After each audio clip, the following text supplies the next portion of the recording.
Hello, Chair, Vice Chair, Planning Commissioners, and anyone from the public attending this public presentation.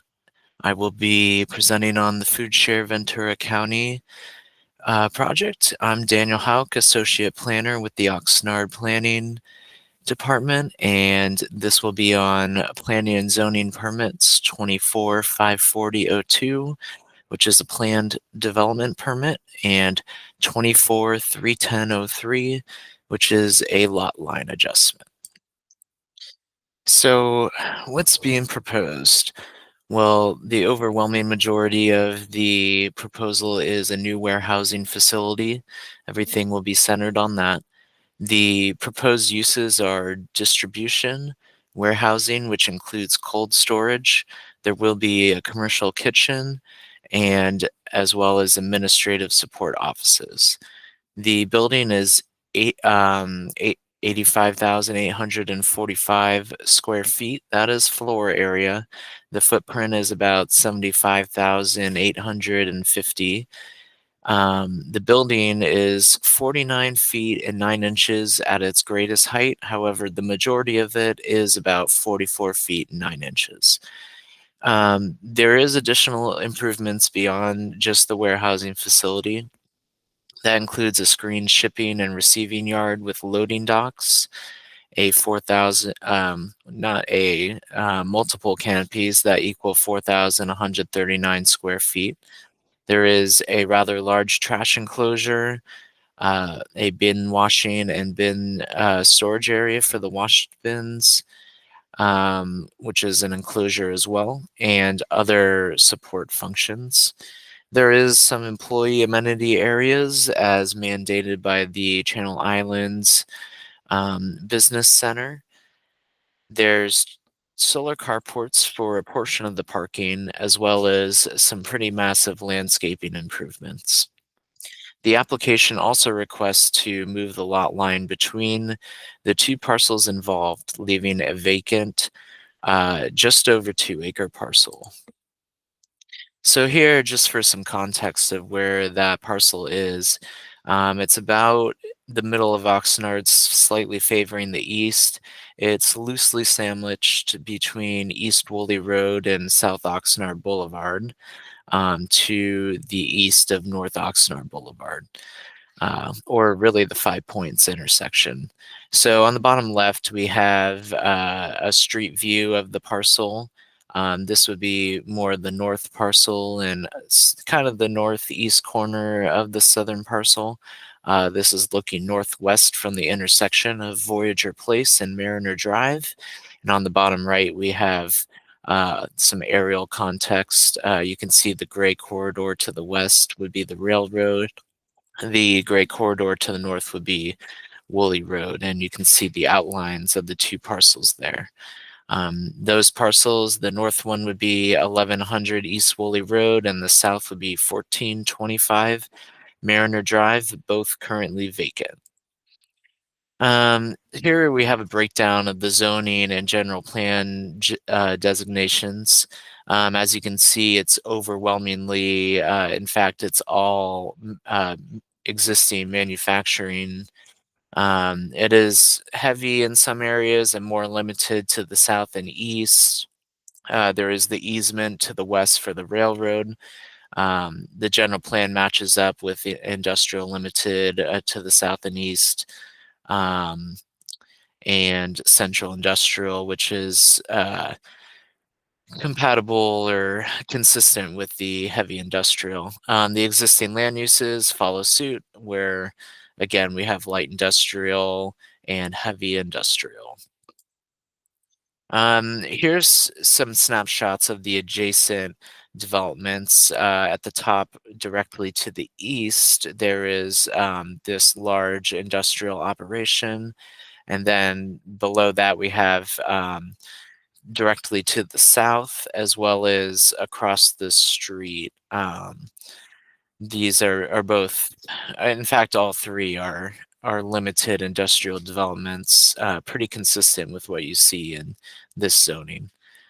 Um, Here we just have another map of the zones that were in the table 2 slides ago.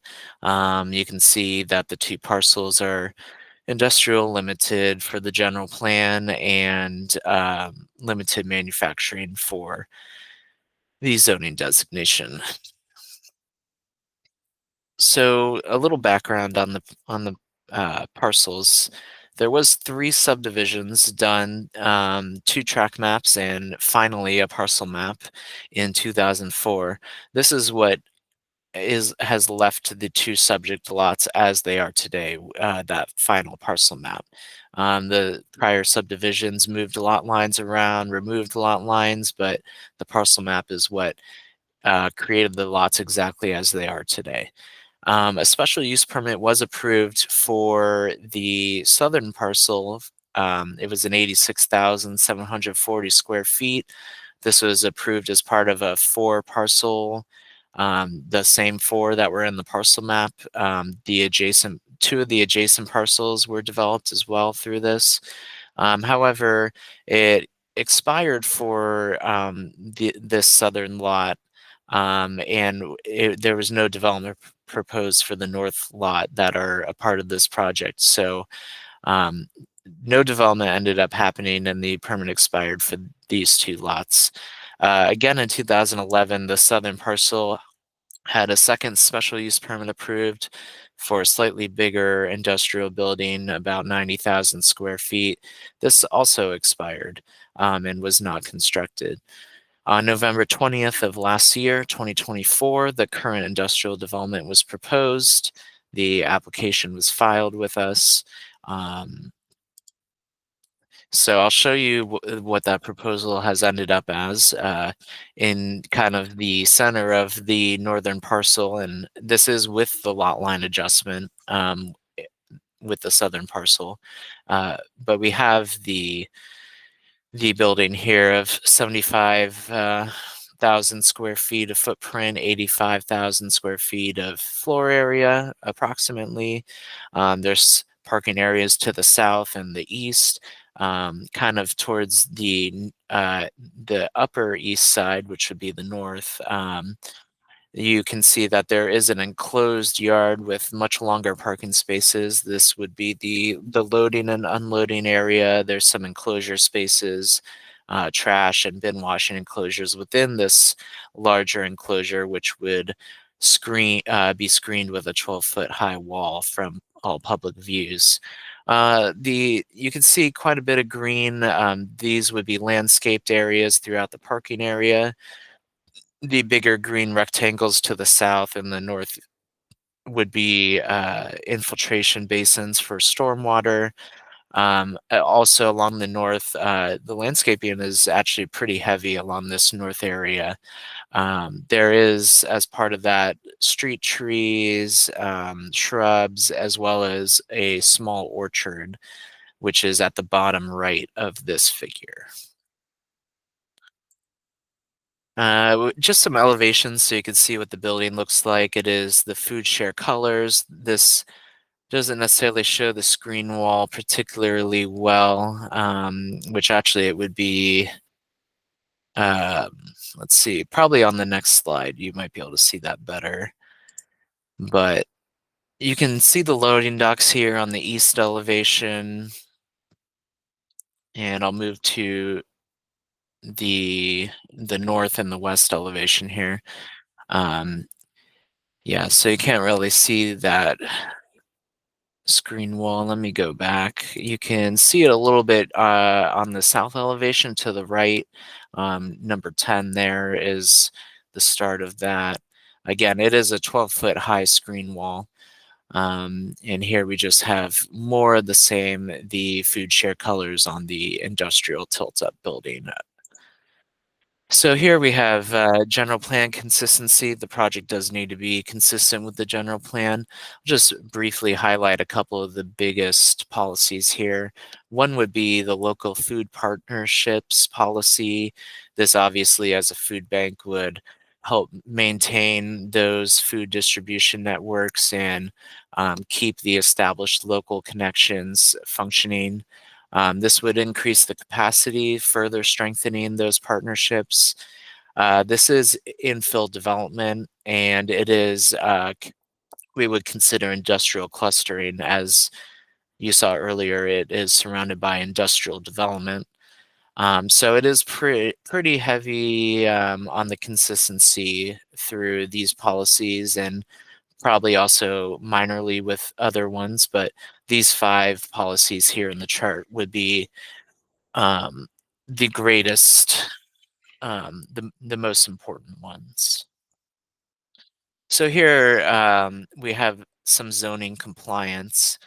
This table shows different parameters that need to be met, different requirements from our code. You can see max height, the setbacks, floor area, lot coverage, and parking. It is consistent with all of those. The setbacks are rather big. None of them are even at the minimum. Um, the coverage and the floor area is substantially less than the max, and the parking is actually more than what is required. So this is subject to CEQA. However, through that process, we were able to statutorily exempt it in accordance with the uh, in accordance with Section 2180.69. Which is actually comes from the new state law. It was, I believe, SB 131, which allowed exemption of any nonprofits that solicit, store, distribute sufficient food. This is obviously a food bank. It is a 501c3 um, Internal Revenue Code nonprofit, and it does solicit, store, and distribute food. Therefore, we felt we were able to exempt it. And as part of the recommendation, we will be asking that you, or recommending that you, agree with this. This project was noticed for this Planning Commission hearing. It was provided in a Vita newspaper, as well as there was on-site postings assigned both on along Woolley Road and the corner of Mariner and Voyager. And notices were mailed to property owners within 300 feet. I did not receive any public comments on this so far. So staff recommends that the Plan Commission find the project exempt from environmental review pursuant to the California Environmental Quality Act, CEQA guidelines, section 21080.69 statutory exemption, and adopt resolution 2025-XX approving PZ 24-540-02 Plan Development Permit and 24-310-03 Lot Line Adjustment, subject to certain findings and conditions. And that concludes my presentation. Thank you very much for tuning in if you have made it this far.